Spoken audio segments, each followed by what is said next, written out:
I am back. মেট্ৰিকৰ result দিব লগে লগে মামা আহিব, খুৰা আহিব, পেহা আহিব, পেহী আহিব আৰু সকলে অমুক পঢ়া, তমুক পঢ়া, অমুক পঢ়া, তমুক পঢ়া মুঠতে বহুত কিবা কৈ মাথাটো টেনচন লগাই দিব আৰু তাৰ পিছত তোমালোকে কিবা এটা নিজা কোনো ডিসিশনে নাই, সেইটো বস্তু তোমাৰ ইন্টাৰেষ্টে নাই, সেইটো বস্তু তুমি পঢ়িবা আৰু লাষ্টত লাইফটো বৰবাদ হ'ব। সো সেই কাৰণে কৈছো যিকোনো এটা কেৰিয়াৰ চুজ কৰাৰ আগতে সেই কেৰিয়াৰটোৰ ওপৰত নলেজ কালেকশন কৰা বা তোমালোকে সেই বস্তুটো আগতে চইচ কৰা, ৰিজাল্ট দিয়াৰ আগতে কিছুমান বস্তু চইচ কৰি লোৱা যে মই ৰিজাল্ট যিয়ে নহওক কিয় মই এইটো পঢ়িবলৈ চেষ্টা কৰিম, বেলেগে আহিব ফ্ৰী এডভাইস শুনিব, মাথাটো নষ্ট কৰি লাভ নাই। সো সেই কাৰণে কৈছো প্ৰথমতে এতিয়াই সময় আছে, তোমালোকে এতিয়া এটা ডিসিশন লৈ লোৱা। এতিয়া বহুতে ভাবি আছে আইটি পঢ়িম বুলি, কিন্তু আইটি এর বিষয়ে নাজানে, আইটি কি বস্তু, আইটি কি শিকায়। সো সকলো কনফিউজন আজিৰ এই ভিডিওত মই দূৰ কৰি দিম। লগতে ছোৱালী বিলাকক স্পেশালি কৈছো যে তোমালোকৰ কাৰণে এটা বেষ্ট টিপ আছে বা লাইফ চেঞ্জিং অপচন হ'ব পাৰে আইটিৰ এই এটা বস্তু, যিটো বস্তু তোমালোক শেষৰ ভাগত কৈ আছো। প্লিজ ভিডিওটো শেষলৈকে চোৱা।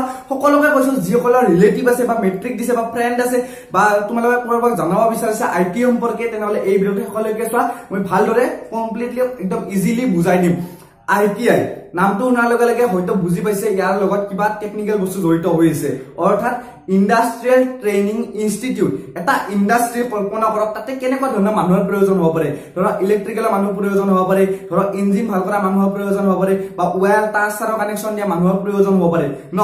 ঠিক তেনেকুৱাই অৰ্থাৎ ইন্ডাষ্ট্ৰিয়েল ট্ৰেইনিং ইনষ্টিটিউটত অৰ্থাৎ ITI ইলেকট্ৰিশিয়ান সম্পৰ্কে বা ইলেকট্ৰিশিয়ানৰ বা ফিটাৰ বা MMV অৰ্থাৎ মোটৰ মেকানিক ভেহিকল এনেকুৱা ধৰণৰ বিভিন্ন ট্রেড থাকে। অর্থাৎ আমি যেনেকে মেট্রিক দতে অসমীয়া, সমাজ বিজ্ঞান, বিজ্ঞান, গণিত, ইংলিশ বহুত কিবা কানি কৰিছিলো ন। আইটি তেনেকুৱা নহয়, ডিগ্ৰীটো আপোনালোকৰ বিভিন্ন সাবজেক্ট পঢ়িব লাগে, কিন্তু আইটি তেনেকুৱা নহয়। আইটি তোমালোকক এটা বিষয়ে পঢ়োৱা হয়। যদি তোমালোকে পঢ়িব বিচাৰা যে মই ইলেকট্ৰিশিয়ান হম, তেনেহলে তুমি ইলেকট্ৰিশিয়ানত এডমিশন ললা আৰু সেই এডমিশন লোৱাৰ পিছত তোমালোকক অনলি ইলেকট্ৰিকেলৰ বস্তুৱে আইটি পঢ়োৱা হ'ব 2 বছৰ।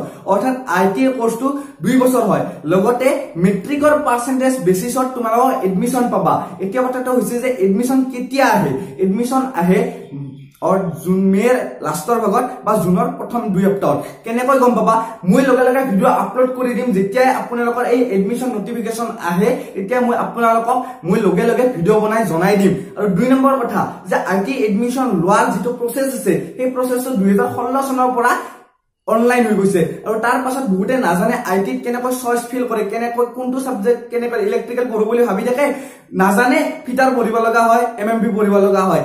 কেনেকৈ হয় সকলোখিনি জনাই মই ভিডিও বনাম, অলৰেডি এটা বনাই থৈছো, আকৌ বনাম, কাৰণ এইবাৰ প্ৰসেসটো অলপ চেঞ্জ হ'ব পাৰে আৰু এক্সাম সিস্টেম অলপমান চেঞ্জ হ'ব পাৰে। সকলোখিনি জনাই ভিডিও বনাম। এতিয়া কথাটো হৈছে যে ছোৱালী বিলাকৰ কাৰণে কি চেঞ্জ মই লাইফ চেঞ্জিং হ'ব পাৰে, যে আইটিৰ এটা কোৰ্স আছে বহুতে নাজানে, সেয়া হৈছে বিউটিশিয়ান। অৰ্থাৎ কিছুমান ছোৱালীয়ে ধৰক বিউটিশিয়ানৰ বহুত মানে ইন্টাৰেষ্ট থাকে বা বিউটিশিয়ান হ'ব বিচাৰে, তেওঁলোকে যদি এটা সৰকাৰিকে কোৰ্স কৰি লয় তেনেহলে তেওঁলোকৰ বহুত ফাইদা আছে, লোন পাব বা কেতিয়াবা সৰকাৰিকে জব পাই যাব পাৰে। সো সেই কাৰণে কৈছো যে যিসকলে বিউটিশিয়ান পঢ়িম বুলি ভাবি আছা ITI বিউটিশিয়ান কোর্সটো আছে। অৰ্থাৎ তোমালোকে আইটি পঢ়িলা, বিউটিশিয়ান কোৰ্স কৰিলা, এটা সৰকাৰি এখন সাৰ্টিফিকেট হল, লগে লগে তোমালোকে এখন নিজা বিউটি পাৰ্লাৰ দিব পাৰিবা, সৰকাৰি সাৰ্টিফিকেট থকা এখন বিউটি পাৰ্লাৰ দিব পাৰিবা। সো এনেকুৱা ধৰণৰ কথা। সো তোমালোকৰ কাৰণে এটা লাইফ চেঞ্জিং অপচন হ'ব পাৰে ITI। আৰু ITI কিমান পাৰ্সেন্টেজ লাগে কোনটো সাবজেক্টত সেই সকলোখিনি কথা মই জনাই মই পুনৰ এটা ভিডিও লৈ আহিম। আৰু যেতিয়া আপোনালোকৰ এডমিশন আহে তেতিয়া মই এডমিশন নোটিফিকেশন সম্পৰ্কে জনাই দিম। লগতে মোৰ এই ভিডিওটোৰ তলত মই ITI যেটো অফিচিয়েল ওয়েবসাইট আছে সেই ওয়েবসাইটৰ লিংক দি দিম, যাতে তোমালোকে কথাখিনি নিজে অলপমান চেক কৰি চাব পাৰা। সো বেলেগৰ ডিসিশন লৈ লাভ নাই, নিজে এটা কিবা ডিসিশন লোৱা, শুদ্ধ ডিসিশন লোৱা, লাইফটো ভাল হ'ব। সো আজিৰ এই ভিডিওটো ইমানখিনি, পুনৰ দি নতুন আইটি ৰিলেটেড ভিডিও ভিতৰত লগ পাম। Tata bye bye, Calcutta Bombay. আৰু যিসকল স্পেশালি কৈছো যিসকল মানুহে মোৰ ভিডিওটো চাই ভাল পা, প্লিজ এই ভিডিওটো লাইক কৰা আৰু প্লিজ এটা শ্বেয়াৰ কৰি দিয়া, যাতে সকলোৱে অৰ্থাৎ মেট্ৰিক দিয়া ষ্টুডেণ্টখিনিয়ে যাতে গম পায়। টাটা বাই বাই হা।